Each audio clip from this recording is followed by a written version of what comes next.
కొంతమందికి మనం నేచురల్గా మనం ఏమై ఉన్నామో అట్లా ఉండడానికి ఇష్టపడరు.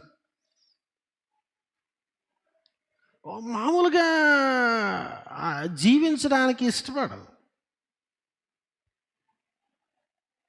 నా నా విధానంలో నేను పని చేయడానికి, ఆలోచించడానికి, ప్రేమించడానికి నాకున్న తలాంతులే దాంట్లోనే వర్క్ చేస్తాను. కొంతమందికి 5 తలాంతులు ఇవ్వచ్చండి దేవుడు, కొంతమందికి 2 తలాంతులు ఇవ్వచ్చు, కొంతమందికి 1 తలాంతు ఇస్తాడు. నాకు 1 తలాంతు ఇస్తాడా దేవుడు అని జోబురుమాల్లో గట్టి గొయ్యి తీసి కప్పెడితే ఏమవుతుంది?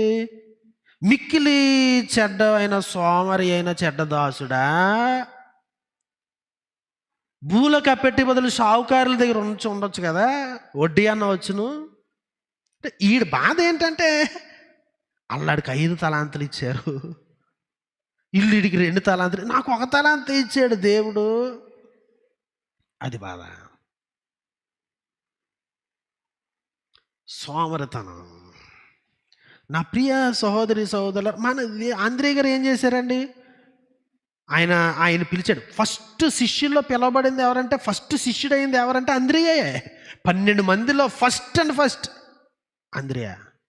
ఈ నెల ఏం చేశాడు తెలుసా? వాళ్ళ బ్రదర్ని తీసుకొచ్చాడు. తెలుసు వాళ్ళ అన్నయ్య ఎక్కడికైనా వ్యాపారంలో వాడే ఫస్ట్, ఇంట్లో వాడే ఫస్ట్, ఇంట్లో ఆర్థిక వ్యవహారాలు వాడే ఫస్ట్, అన్నీ వాడే ఫస్ట్. ఇప్పుడు ఏం చేయాలి? ఈయన మా అన్నయ్యని తీసుకెళ్తే యేసుక్రీస్తు శిష్యుల్లో కూడా నన్ను ఎతికే కూర్చుంటాడు అని తీసుకెళ్ళకూడదు. కానీ ఎంత ప్రేమించాడంటే వెళ్ళి తీసుకెళ్ళాడు.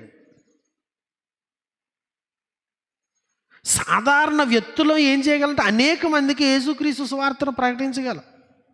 యేసుక్రీస్తు వారి దగ్గర తీసుకున్న చదవబడిన జానపదాలు ఎంత చక్కగా రాశారు అంటే, ఈ 42వ వచనంలో యేసునొద్దకు అతని తోడుకుని వచ్చాను.